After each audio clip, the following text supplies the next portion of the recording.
is alive. You hear shots ring from the woods. Take on 45. Life is good. Even if I should. It's comments here in Nashville neighborhood.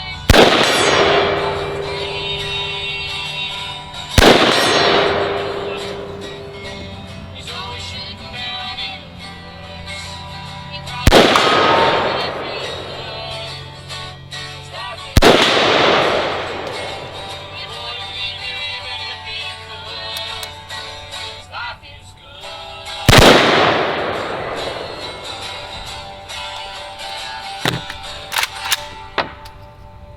Yes, Hickok 45, your internet shooting companion, coming to you from the hills of Tennessee, home of Davy Crockett. Yes, Davy Crockett.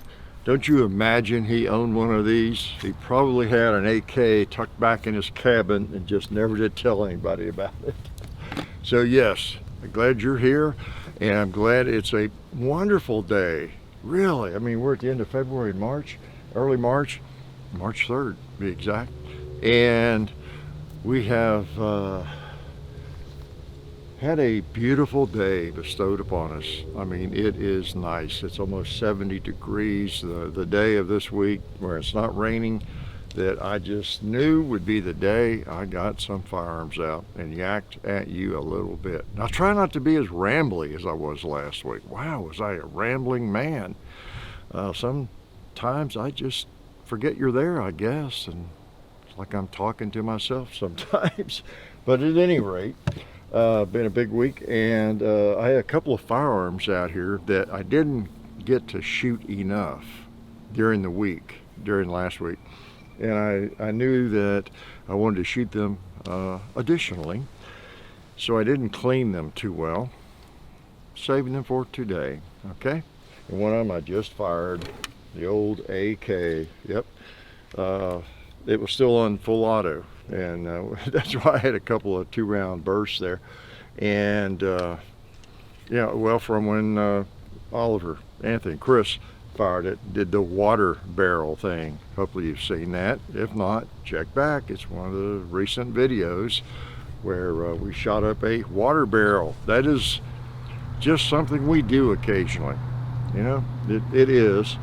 And when I knew that Oliver was coming out, filled up a barrel and sent him a picture. I said, "You can do the honors if you want to." And it's something we reserve sometimes for an honored guest. I've done it a couple of times, but the other guest, we just didn't get to it. And that was Tucker when he was out. So had other things to do for the Fox Nation channel and all that stuff. Just didn't get to it. Had it ready to go. So that's still dirty, filthy from that day. An AK is a little bit like a black powder rifle, pistol, as far as I'm concerned. Some of the ammo is non-corrosive. Some of it says it's non-corrosive, but I don't trust it. So, and they get filthy. So I just treat them as a muzzle loader, more or less. And not just in the way I clean it necessarily, but in how I schedule shooting them. For example, I'm not as apt to bring out a muzzle loader or an AK if I'm just in the mood to shoot a few rounds, you know, because most of the ammo is really dirty, and of course black powder is really dirty. So it's one of those things I plan ahead, and it's like if you got some painting to do around the house. You're not going to, well, you know what, I need to finish painting that room. Just have this one wall left or something. There's a window in this wall left, interior painting or exterior painting.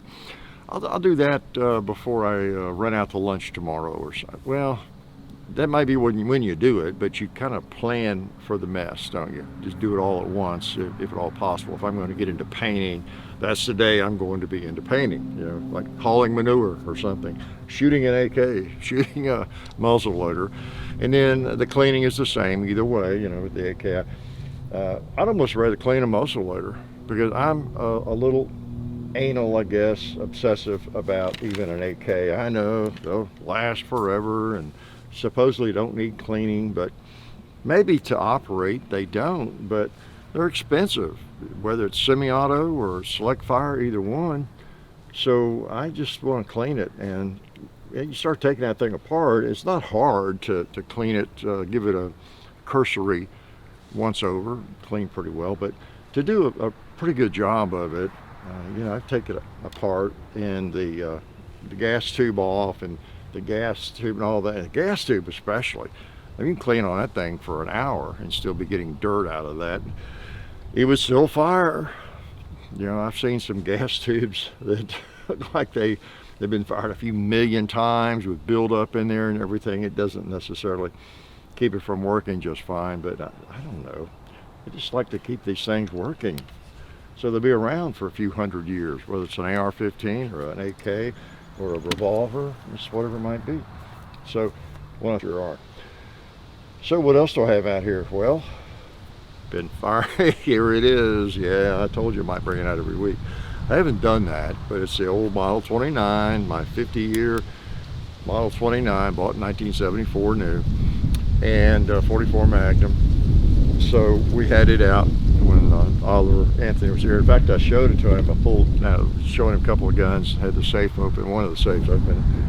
It's funny, I showed him this. I asked him if he'd ever fired a 44 Magnum. I think he said he had not.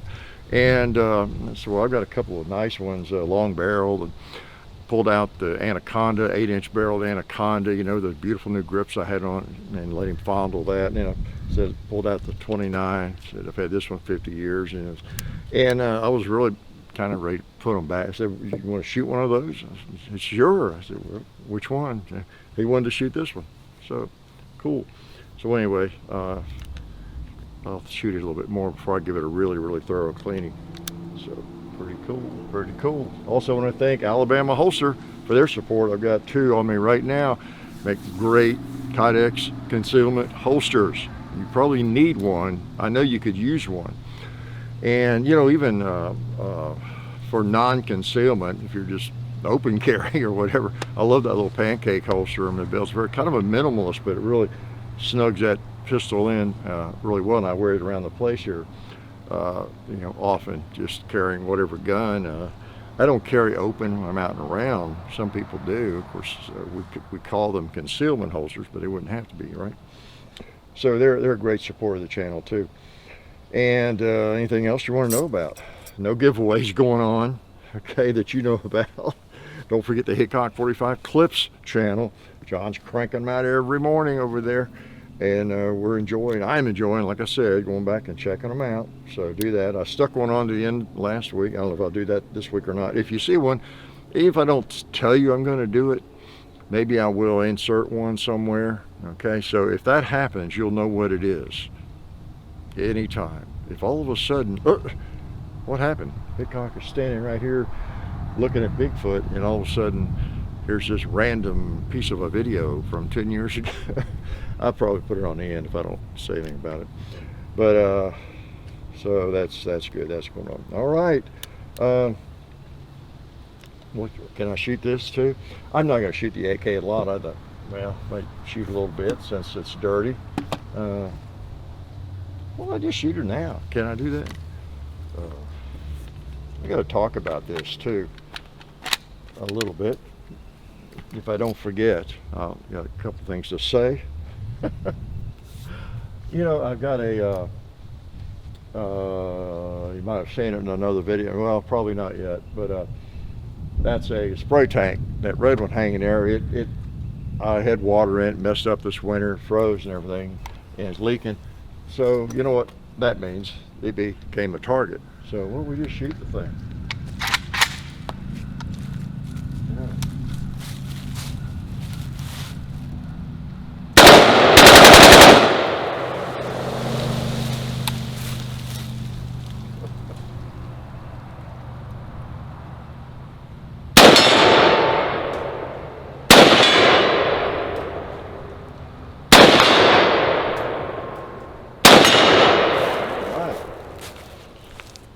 Nice little rifle.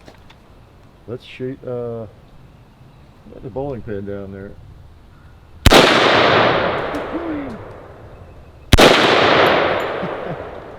Nice.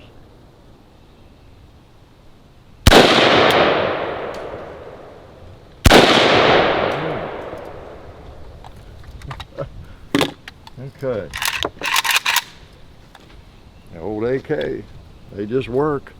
I didn't test fire it or anything this past weekend. Just got it out and we shot up the barrel with it. We'll show you some more footage from when Oliver Anthony was down. We shot. I guess was that before we did the barrel shoot. Maybe did some shooting with his AK. He has an AK and shot this one and everything. It's very, very obvious right off the bat that he's a shooter. Okay, I've been around a lot of new shooters or just people that new to me. I didn't know whether to handle a gun well or whatever, so you're kind of right there, very, very carefully, and whether they're bothered by recoil or just especially with a full auto something. And he handled that gun like a pro, as you saw in the video. And a 44 Magnum as well. He brought a 45 1911. Yeah, he can shoot. Shoot well, not just shoot. So that was pretty cool. Yeah, I think he enjoyed shooting that thing. What I was going to say is, I've had that for 2-3 years. Time flies. You're having fun, and I guess it speaks to my varied interest in firearms. I like all sorts of them, but I don't dwell on it. Like a lot of people, some of you right now, you're thinking, wow, what I wouldn't give to have one of those, or an M16 or an Uzi or something, MP5, with a select fire, fun switch on it, what I wouldn't give. And it is cool, but I rarely get it out. I was the same way with my Uzi. I had it for 10 years, full, select fire. That was back in the mid 80s to the mid 90s. And that's one reason I let it go. Same with my Harley. A lot of people would love to have a Harley Davidson motorcycle, maybe. Maybe they can't afford it. Maybe they just, I don't know, can't ride, got, physical issues or limitations or whatever it might be. And I was a little that way when I first got the Harley. I rode it and this was fun. I'd ridden Johns. That's what led me to get one. And it was enjoyable. But I gradually, over the 4-year period I had it, rode it less and less. It would just sit. And it was kind of in the way, really. That's that last year, I don't ride this thing. It'd be a day like today, like a gorgeous day, maybe in the winter, where you don't even have that many days to ride, and comfortably. And I would ask myself, how come I'm not on the Harley today?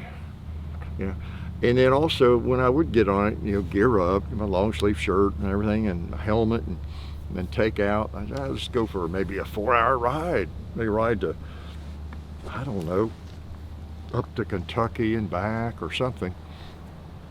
I'd get about 15-20 minutes up the road, get up to Clarksville or something, or almost to Nashville, and this is fun. It's been fun. And turn around, I'd come back. I just now I did a couple of longer rides, but it was fun. But it's like some people are with firearms. They can kind of take them or leave them. They kind of enjoy it, but they don't have a gun collection. They might have one gun or two guns. They hunt occasionally or something, but they're not that interested in guns. They're kind of interesting to them, but they're not. They have no desire to be a collector or have different types of them, that sort of thing. So I guess it's just, this is what it is. But anyways, I am a gun collector, and I really, really like firearms. But you would think I would have this thing out and be shooting it just all the time, wouldn't you?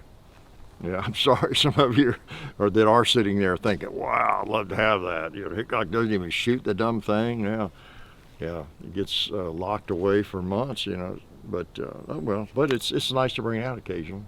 So, uh, what it is the fully automatic aspect of a firearm is a little bit overrated.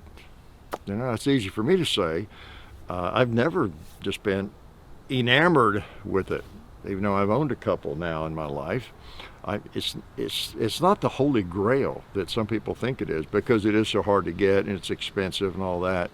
Um, that makes it, in some ways, puts it on a pedestal more for a lot of people, I think, because maybe they've never fired anything full auto. They see all the movies and oh man, it just doesn't get any better than that. That's like owning a Corvette or a Lamborghini or whatever, which again doesn't float my boat that much.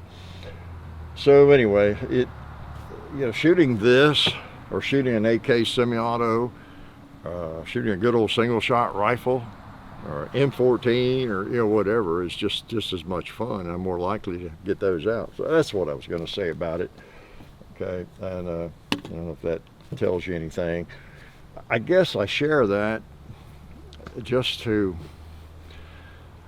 maybe somewhat enlighten people a little bit, or at least give my opinion. And I love to shoot. I'm not just saying that, or you'd be seeing that out all the time, right?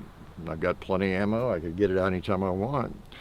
So yeah, I don't know. So what are you saying, Hickok? You're going to throw it away? No, I throw it away before I throw this away. So anyway, so much for that. Can I shoot the 44? Let's shoot some Magnum. Thanks to Wideners.com as our ammo sponsor. I have a variety. I think I'll shoot some Steinel. I got 240 grain. Let's put a few of those in there. Oh yes, 44 Magnum never gets old. We enjoyed this last week when Oliver was here. Yeah, he really liked it. I wonder why. Nothing like a good old Model 29. Nothing like it. Am I recording? Yeah, I better be.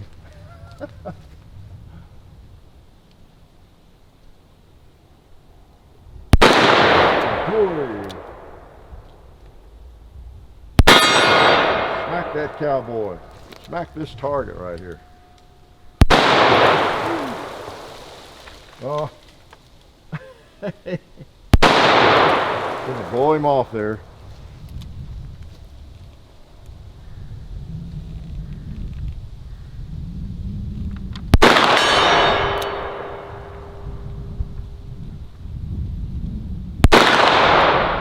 How about the pig or buffalo?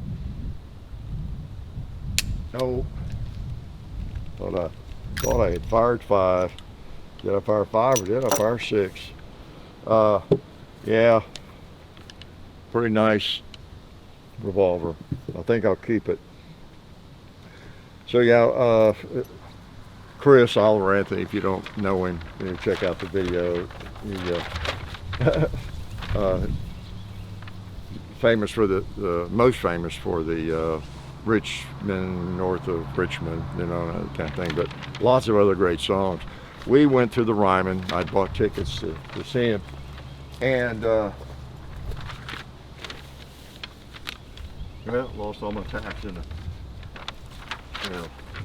That's gonna drive everybody crazy. We had bought tickets a couple of months ago, and had really good seats and everything, and he got us backstage passes, so it was really neat to hang around there with him and the band, and backstage and everything. Ate with him and before the event, and then the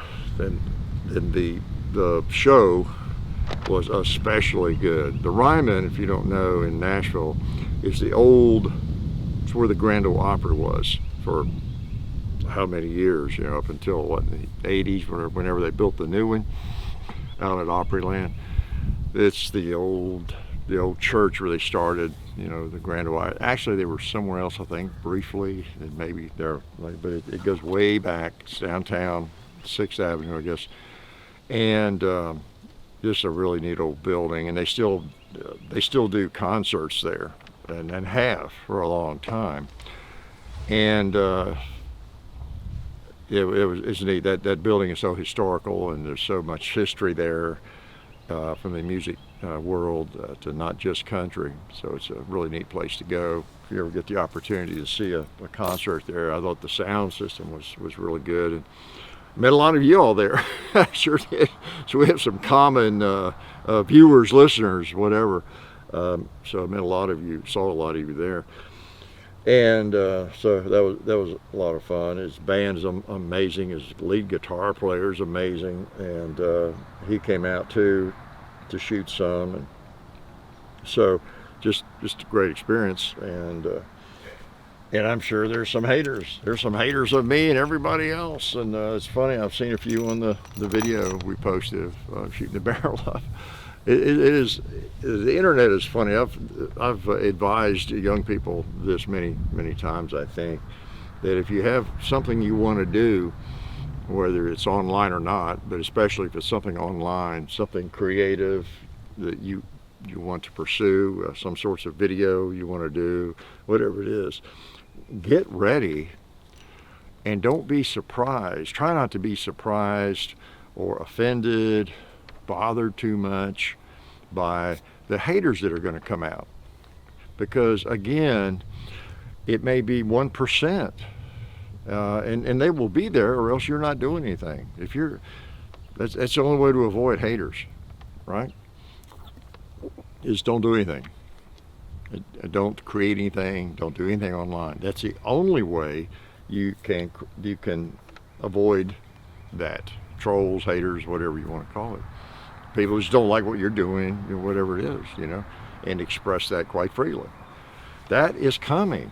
That is coming. It surprised John and me a little bit back 17 years ago.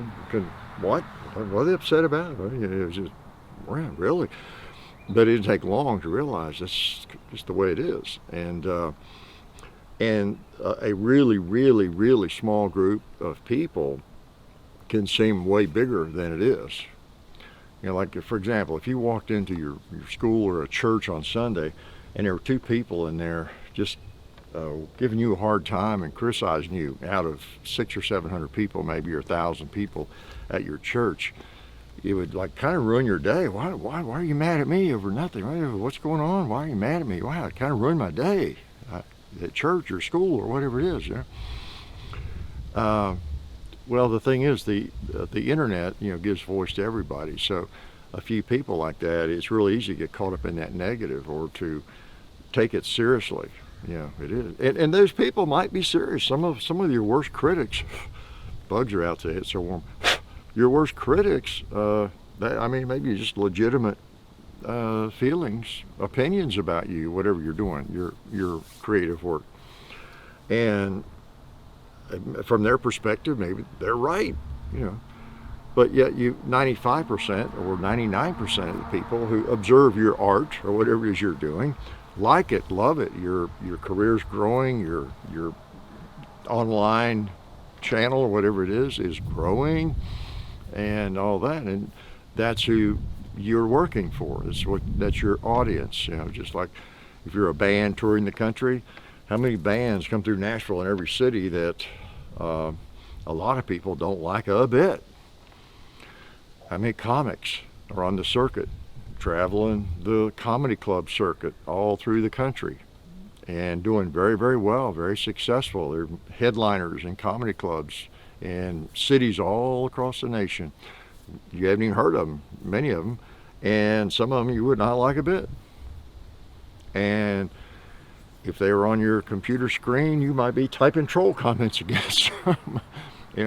But they're doing very, very well. They are playing to their audience. They have created and found a large audience. It's like a band or anybody, or a YouTube channel, whatever it is. That's just the way it is. So you do have to, at some point, ignore that. Now you want to take the criticism and with a grain of salt, but observe what it is. It might be valid, but then again, if it's 1%, even if it's kind of valid for those people, you got to decide whether to ignore it or consider it at all, because the other 99% or 95% of people like what you're doing and they're following you, and they seem to really like what you're doing. So that's just what you get used to, right? That's what that happens with everybody. So what should I shoot now? Can I shoot the 44 a little bit more? I think I brought some. Oh, you know what I brought out? I brought some extreme penetrators again. I want to try these. Did I shoot these last time I had it out? I don't know. These are Underwood extreme penetrators, and I just love penetrating old Clyde over there whenever I do this. I think I showed you these last week, come think of it. I'm always bringing out a 44, right? Was that a 44 I had last week? Yeah. I'm always doing that. Maybe I will swear off of 44 Magnums for a few weeks, okay? I'll try to refrain from that. I'll try to behave. What about a Clyde? How about an extreme penetrator? All right. You reckon it penetrated? I bet it'll penetrate that 2-liter, that red one right there. Yeah, I think I wounded him.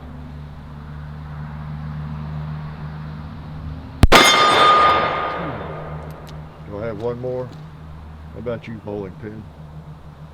I believe that was it. It was. Had one left for the gong. All right. All right, Dirty Harry, you got to start counting better. Yeah, nice. Nice. Okay. So again, y'all seen this. Now you might be new, there might be some new people. Again, I don't know why I forget every Sunday. My disclaimer, this is a talking and shooting, rambling and shooting video, right? The Sunday mornings. But with the AK, this is the Type 56, Chinese Type 56. People haven't seen our videos on this fine firearm yet. And it is well made. Perfectly legal, of course. It's always funny. The number of people, are those legal? Are those legal? I didn't think those were legal in the United States. Whatever, well, I believe they are. Wouldn't have it if it wasn't. And this one, the Sear is serial numbered. Told you that before. And so it's one reason I went ahead and bought it. Thought it'd be a little more flexible. And it turns out I don't know how much more flexible that is, but it is the Sear that is the gun on this. It's this little piece of metal has a serial number etched on it, and that's the serial number that's on the Form 4 paperwork. It's not the number or whatever number's on the receiver. That's irrelevant. Oh, that's interesting. And yeah, so nice deer hunting rifle. Got that bayonet there.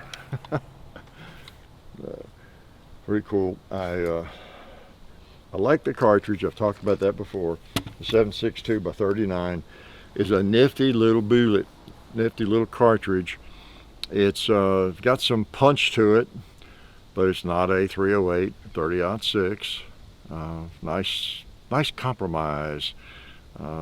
Yeah, just it really is. But now if you're trying to reach out to 500 yards, you can do better than that, can't you? You really can. I think I have another magazine here. Let me take a couple more shots with it. I think I have messed around and gotten the sights pretty well on. I don't know if you can see, I got a little white paint on the tip of that front sight, and actually I can hit with it pretty well, or at least what I need to hit with it.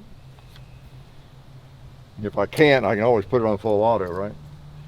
Nah, it doesn't necessarily help you. My ears in tight.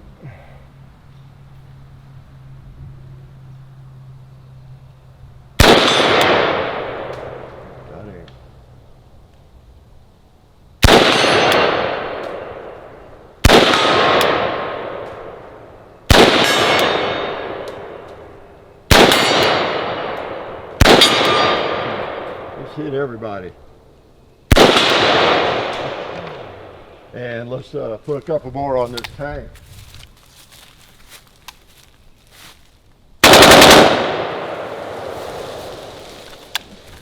All right.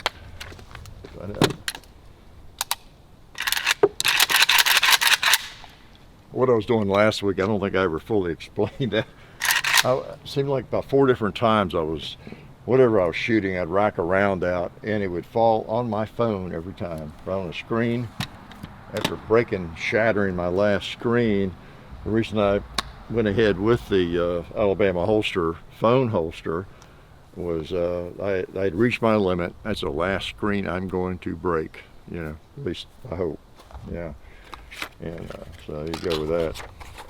I ought to try. Did I shoot specials? I didn't do it. I got to try some 44 special today. Such a nice day. I got to give young people some advice, don't I? I'll tell you my advice. I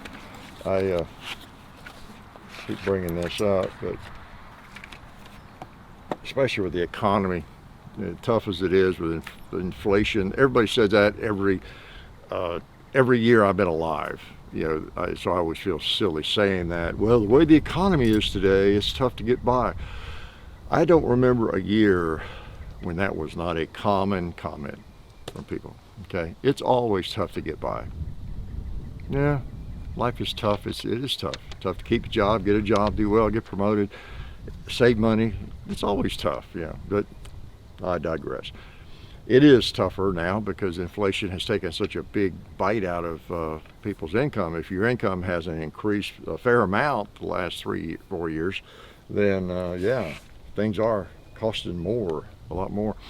So again, though, whatever it takes, young people, old people, whatever it takes, and I didn't always abide by this, and so I'm like a reformed smoker.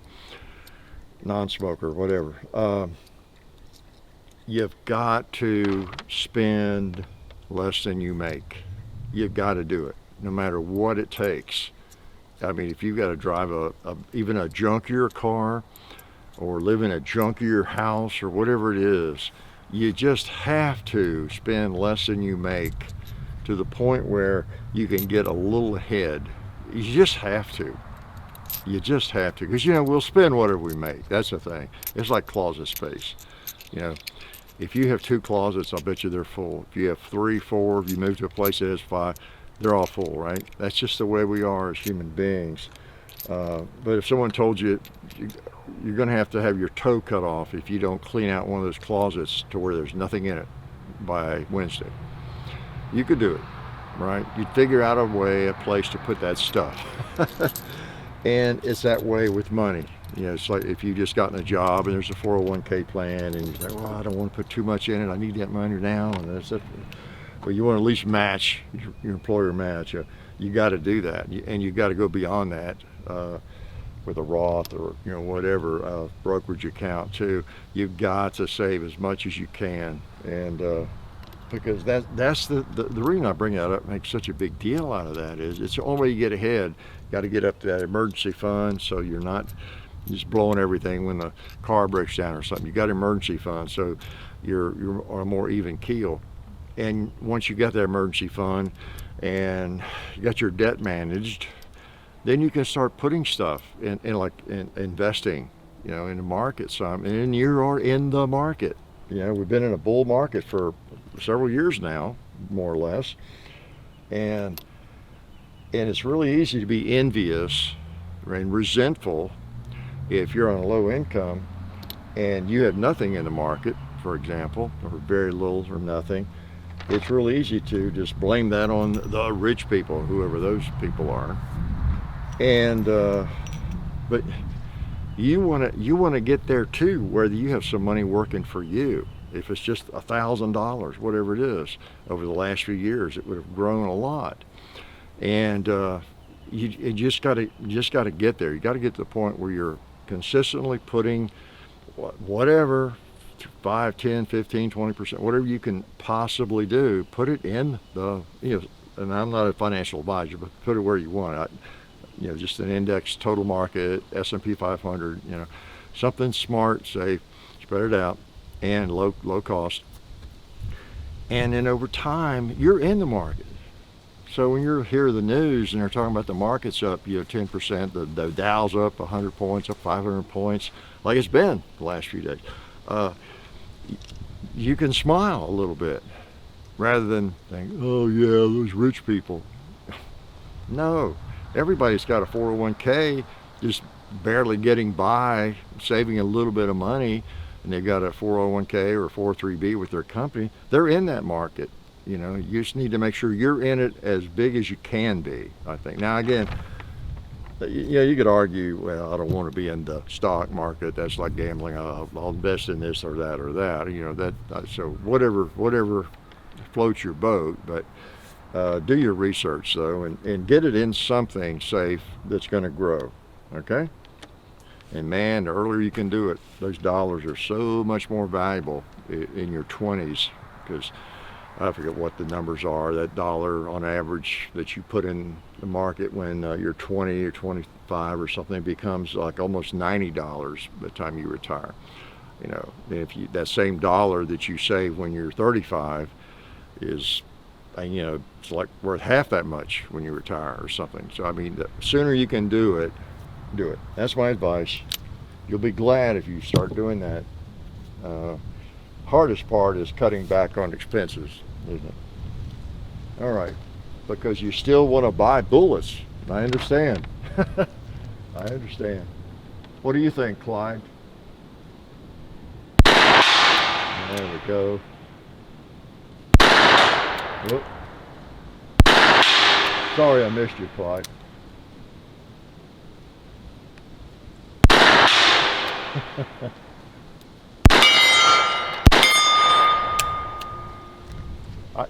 It's fun shooting specials. The folks that get upset when you shoot specials out of a Magnum, let them get upset.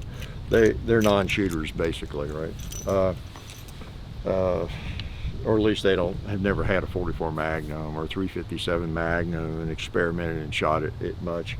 It's just fun to do that, because the 44 Magnum has some blast and some kick, and it's neat to pull up the same firearm and have a target load in it, where it's just very, very little recoil and it's fun. Shooting should be fun, right? That's my motto. Remember that, okay? Well, I've probably yacked enough. I overdid it last week. I'm so sorry. I owe you an apology. I owe you some quiet time, right? Whenever I overdo the yakking, well, of course I give you a week of quiet time. Well, hopefully not a week. Hopefully you hear some yakking in other videos, but I will try to let you get on down the road. And I guess I thanked everybody, Talon Grips and Ballast all the folks that help us out. And we're into March now. Pretty amazing into March. I've been saying once we get into March, then that should be the end of really severe weather. You watch. I'll probably regret saying that out loud. Long about the middle of this month, we'll probably have some crazy deep freeze and 12 inches of snow or something here. So keep the fight going. Again, we're in election year, and if you care about the Second Amendment, your Second Amendment rights, make sure you vote. Make sure you're letting your voice be heard. And I hope you're supporting the gun rights organizations. I haven't talked about any of those specifically lately. I still get a lot of questions about the NRA because people run across the old videos and things. But I'm a life member of all the organizations, even the NRA still, of course. I don't know how you resign from being a life member. I wouldn't necessarily resign either. I still have hopes they'll get their act together, especially now, and do some good work. Everybody has their own niche, so hopefully we have a multi-pronged attack now in the courts and in different ways from all the various organizations. So I advise you to support the gun rights organizations. Unless you're a professional lobbyist yourself, it's really nice to have some folks that know what they're doing. Working your state organization, In Tennessee, it's the Tennessee Firearms Association with John Harris and crew. So if you live in Tennessee, I hope you're a member of the TFA. And even before the other organizations, start with your state organization, unless you sadly live in a state where your state organization is worthless or almost non-existent or something. But start locally if you can and work your way up. Says the battle is always going to be there, right? It's always going to be there. There are a lot of people, if you haven't noticed, it's not just guns. Guns are kind of the lightning rod. Guns are a bit of a barometer. There are a lot of people who seem to have a problem with freedom, with liberty, individual liberty especially. They just really do. This is just the socialist way of thinking, you know, groupthink, and just for the good of the whole, you should give up everything. Those knives, that car, you're going to hit somebody. I saw an accident today. Wow, flying through an intersection just seconds before I got there, and rolled over an SUV out Franklin Way, and man. Happens just so quick. I mean, that person was approaching that intersection, and it wasn't about 2 seconds. They're upside down and had rolled and spinning, you know, on the road, and just crazy things can happen. You know, just a lot of dangerous things and places, things we do in society. Any of us could be gone tomorrow from some of that, but that's part of life. You know, can't live in a rubber room. Although some think I should be in a rubber room, right? So I'll shut up, and I will fondle my 44 Magnum a little as I clean it carefully. And again, it was great having Oliver Anthony to the place, do some shooting. We did some shooting, okay? I get a lot of questions about Tucker, why he didn't. Oh gosh, I got to get me a muffler like that so I can attract the women. The thing was, when Tucker was down a few years back, we did shooting, a lot of shooting, but it was for the Fox Nation special, Tucker Carlson original that he did, and it was up on Fox Nation for 2 or 3 years, and until he left. So yeah, we did shooting. It wasn't just that little funny video we did with him that we posted on our channel. But with Oliver, we did maybe a couple more videos come up. We sat and had a chat with him about different things, and guns and whatnot, and just us shooting and everything. So that'll come up. He's a good shot. Really is a good shot. So he's a long time viewer of the channel, you know, and that's how we got to get. Like, we don't just go around looking for someone who's a celebrity to invite to the compound. It's people that have contact us that have been watching the videos for a long time, like Tucker and Oliver, and they're in town, they want to come by or something, you know. But anyways, great having him on the compound, and it was especially great going to the concert. It was really good. I've seen the songs, you know, on my phone and listened to them, and some good songs. I've enjoyed it. I like his music and his writing. The concert was way better than I expected. It was. You get a chance to see him in concert, you know. And I guess he's kind of new at that, doing those concerts, but it was really good. So I'm gonna let you go and make you leave. I got one random bullet out here on the table. You know what? I ought to just put that in this gun and send it down range before I let you go. I'm sure I've been noticing lying there. I'm not sure where it came from, and I'm so dumb. I thought I was shooting a Colt. Yeah, Smith & Wesson is counterclockwise. Don't forget that. I've been shooting that Anaconda too much, haven't I? So I'll let you go now. Y'all take care, and I appreciate you supporting the people that support us. Life is good.